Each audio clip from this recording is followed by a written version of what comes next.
Hi, welcome to the channel. My name is Lisa and you may know me as YV Edit. I was recently asked to talk about Marriage Story on a different platform. It turned out to be kind of a deep dive actually, and I thought it was YouTube worthy. So enjoy this mini review of Marriage Story by Noah Baumbach. Oh, you mean the movie that ruined Barbie movie for me? Yeah, I guess we can talk about it. I don't know how many people know this. This might be very common knowledge, but the movie itself is actually autobiographical, and it was written and directed by Noah Baumbach, who is now married to Greta Gerwig. Now, before he was married to Greta, he was married to none other than Jennifer Jason Leigh, the female icon of the 90s. She has recently come back to acting, which she had apparently gave up for a few years and moved with Noah from LA to New York so that he could pursue his dream of running an off-Broadway theater company. Yes. It's a very well-known piece of information that Noah Baumbach cheated on Jennifer Jason Leigh, who was pregnant at the time, which he conveniently leaves out of the Marriage Story, with Greta, none other than Greta Gerwig of the Barbie movie. And for those of you who haven't seen the movie, this is Charlie, this is Nicole, and the movie is not so much about a marriage actually as it is about a divorce. And this is autobiographical, so this is supposed to be Noah Baumbach, and this is Jennifer Jason Leigh.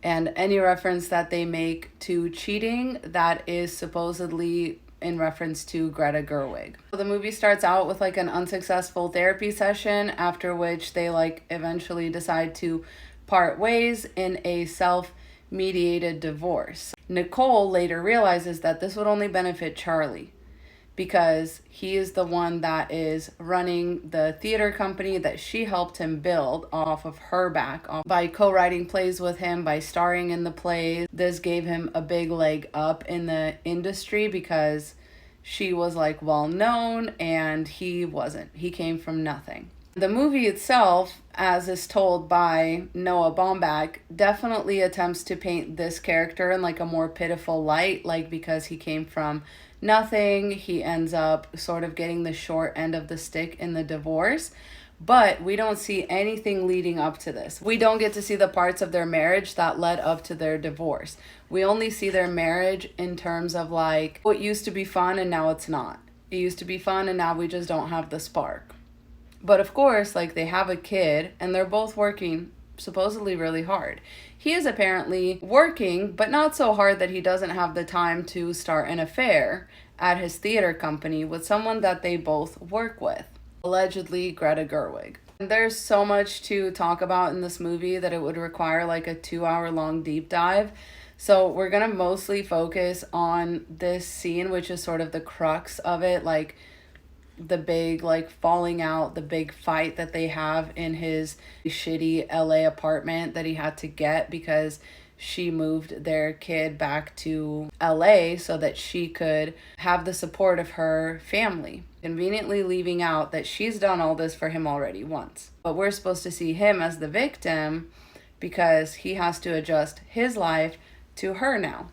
And he really doesn't like that. He really flies off the handle about this, but we'll get into that. And intentionally or not, this movie really shows the full extent of male main character syndrome, trying to package it as a male victim of a horrible divorce where the woman takes everything kind of trope. If he wrote this while being self-aware about it, it would be one thing, but this movie came out in 2019, which doesn't seem like that long ago, but a lot of our ideas as a society have really changed since then.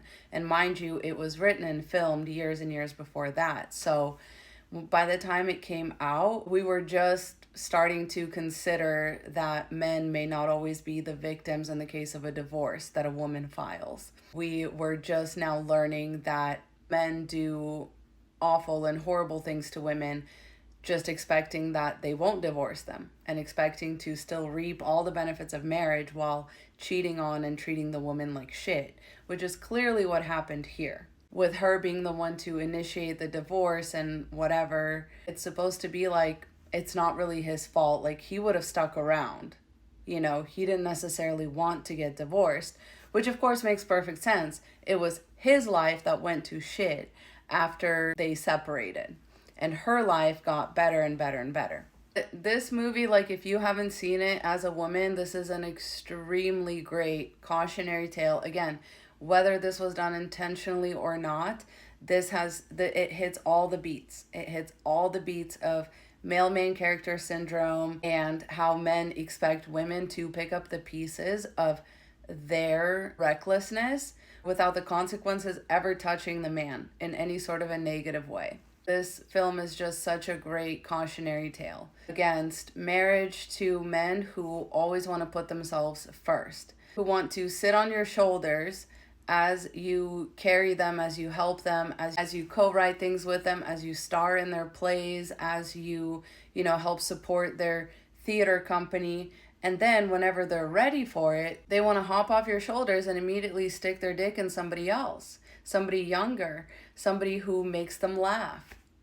Right? In this scene here, when they're having their big blowout, she brings up the cheating and he says, you shouldn't be upset that I fucked her. You should be upset that I had a laugh with her. Which is, again, main character syndrome to the max.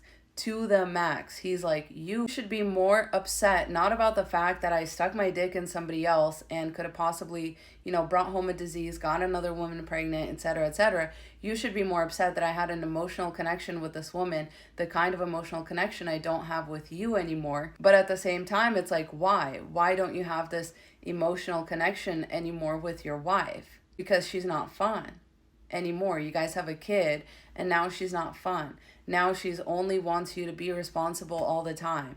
Now she's always talking about how much time you spend at work. But you love your job. You love being the director of a failing theater company. In the movie, she also helps him get like a grant for the theater company that helps it stay afloat, actually. Because obviously she's concerned about her child and the food that they're going to be able to put on the table. So she goes out of her way, she secures like a grant for him and all this stuff. And then he has the nerve to be upset when she wants some of that money back in the divorce. Like as if she wasn't part of the theater company, as if she wasn't the lead in all of his plays, as if she wasn't co-writing stuff with him. He's upset because that's his theater company and his grant and his loan. But she's the one that got it for him. And again, he just wanted to hop off her shoulders into another woman's pants. The alternative for Nicole, was to go back to the life where she didn't have a kid. To go back to the life where he was the main character in her life and not her child. So what does he do? He finds a younger woman for whom he can now be the main character, the one who makes him laugh or the one that laughs at his jokes or whatever. That's what he really wanted all along. He just wanted someone to make him feel special. It was no longer his wife because she was too busy trying to raise their child while he was out here running a failed theater company. Off Broadway, mind you. And again, the movie itself makes it really clear that like he's very avoidant and she kind of has to poke and prod him into like expressing any kind of emotion. And she says, people used to tell me that you were too selfish to be a great artist. I used to defend you, but they're absolutely right. What does he say back? He says, all your best acting is behind you. You're back to being a hack. And it's so funny to me that he even had the nerve to say this to her when this is her acting. I've heard of you. You're one of those constitutional sheriffs. Yes, I am. Defender of freedom and protector of the common man against the tyranny of the state and all its wicked demands. Oh, you want freedom with no responsibility. Son, there's only one person on earth who gets that deal. The president. A baby. You're fighting for your right to be a baby. And she says, you gaslighted me. You're a fucking villain. She asks him, did you love her? And he says, no. Greta, I hope you were listening. But she didn't hate me. You hated me. And Nicole says, no, you hated me. You fucked someone we worked with. And she's right. Of course, in his defense, he said, you stopped having sex with me in the last year. I never cheated on you. And maybe this wasn't common knowledge in like 2019 or whatever, but A lot of the times when women stop having sex with men, it's because, especially within a marriage, especially once a child comes along, it's because they feel like the man's mother. They feel like he's their child and they don't want to have sex with their child. You know, men like to pretend as though these kinds of things come completely out of nowhere. Women are somehow withholding sex, when the truth is, women enjoy sex as much as men. They enjoy good sex as much as men. They enjoy sex with men that are not acting like assholes or children all the time. Whereas men don't really seem to care how you feel when they're having sex with you, which is, again, just men telling on themselves. Like, he's telling on himself right here. You stopped having sex with me in the last year, so that means I never cheated on you. So he's saying our marriage was null and void when you closed your legs. But he's going to spend the rest of the movie trying to make himself look and feel like the real victim in this whole situation. He goes on to say, but there's so much I could have done. I was a director in my 20s who came from nothing and was suddenly on the cover of fucking Time out in New York. I was hot shit and I wanted to fuck everybody and I didn't. And I loved you and didn't want to lose you. And I'm in my 20s and I didn't want to lose that too. And you wanted so much so fast and I didn't even want to get married. And when really, like, where was she? So she gave up her career to have his child, and she stayed back from the limelight, which she let him have with absolutely no argument, no nothing, like, go enjoy your fame, baby, have fun. All that he took away from that was that I wanted to fuck everyone and I didn't. So why did you get married in the first place? If you still had a bunch of wild oats to sow, why did you get married? It's so that you could sit up on a woman's shoulders and then hop off when you're ready and stick your dick into whoever you want. That's the reason, ladies. Because this whole time he's getting all the limelight and she's doing all the shit work. Oh, I was in my 20s and I was all of a sudden I had all this and I came from nothing. Like, okay, well then you should have done it by yourself. You should have done it by yourself without needing a woman to cook your meals, to have your children, to take care of things around the house, to co-write your plays, to star in your plays. You should have done it all by yourself and then see where you end up. But they never want to do that. They want to marry you. They want to use you up.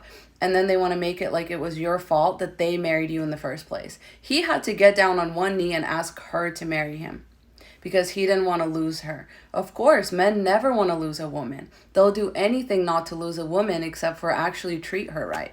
And later he gets mad and he says, and you're fucking winning. Like, after all this, like, you're still winning. And she goes, are you kidding? I wanted to be married. I'd already lost. You didn't love me as much as I loved you. This whole time he was thinking about all the girls he could have stuck his dick in. For him, he was married, actually, and he was trying to stay faithful because he didn't want to lose her. And as soon as he felt comfortable enough that he could lose her, he immediately jeopardized their relationship, immediately slept with somebody else. It was like, oh no, I'm doing good now. I've got my grant. I've got my loan. I'm on the up and up. This theater company is really taking off. At her expense, mind you, at Nicole's expense. Like, oh, now I have a little something and now I don't care. Oh, she doesn't want to have sex with me. I'll have sex with somebody else. It's just that easy for him. And he didn't love her as much as she loved him. This is where, again, he shows his, like, avoidant attachment style. He's like, what does that have to do with LA? And she says, you're so merged with your own selfishness that you don't even identify it as selfishness anymore. You're such a dick. Then he goes on this whole spiel about how he wishes that she was literally dead. He wishes, like, a disease upon her. He wishes getting hit by a car upon her. And then he, starts screaming, crying, and throwing up, basically. And what does she do?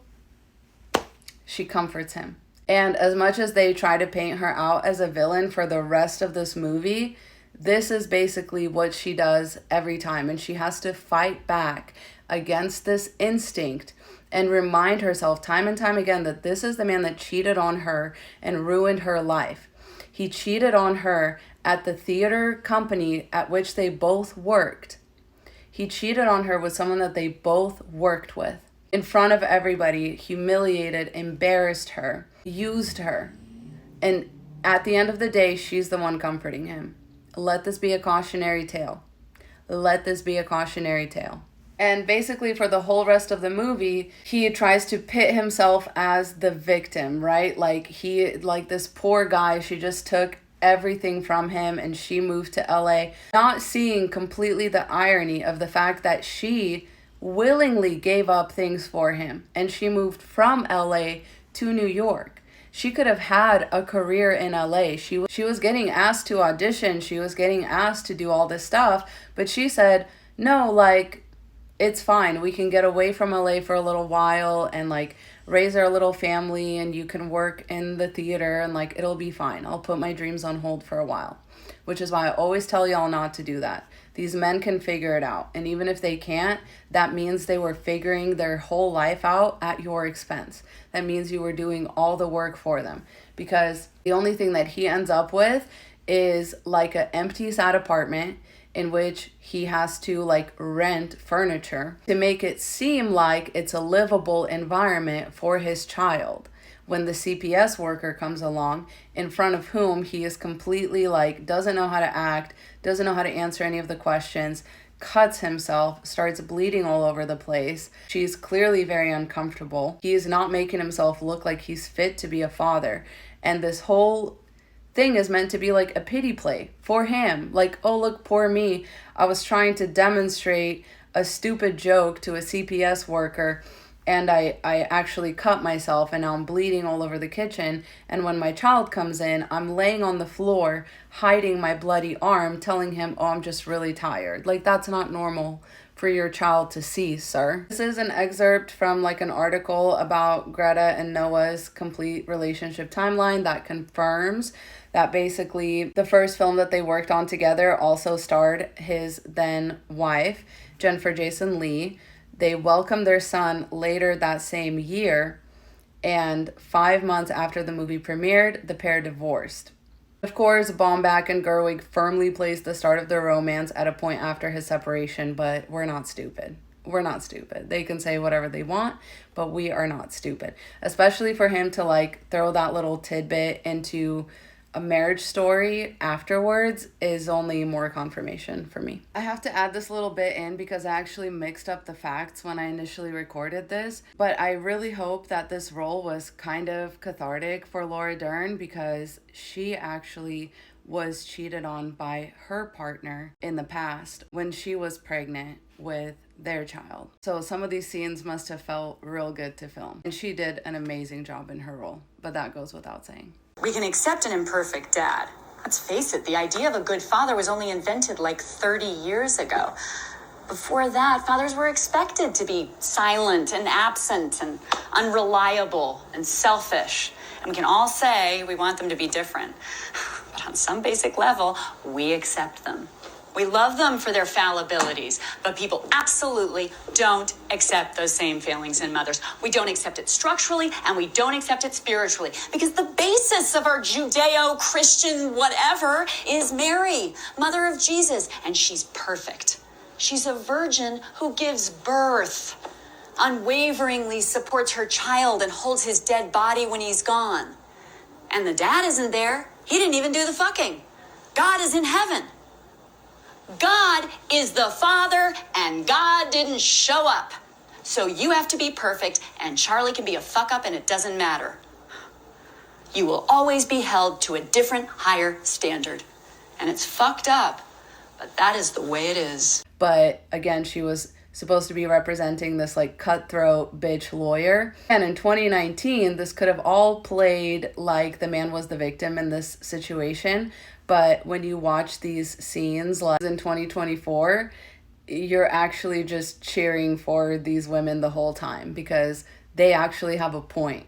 10 years ago, Charlie takes a risk when he first hires Nicole as an actress in his play in New York City. He's a well-regarded, up-and-coming director of the avant-garde. And she's known as the girl in that college sex movie who takes her top off. My client will not be slut-shamed for an artistic choice. And many prestigious theater roles later, she becomes an actress of great credibility. And it's because of that credibility that she's offered the lead role in a major television show. This new opportunity is thanks to Charlie.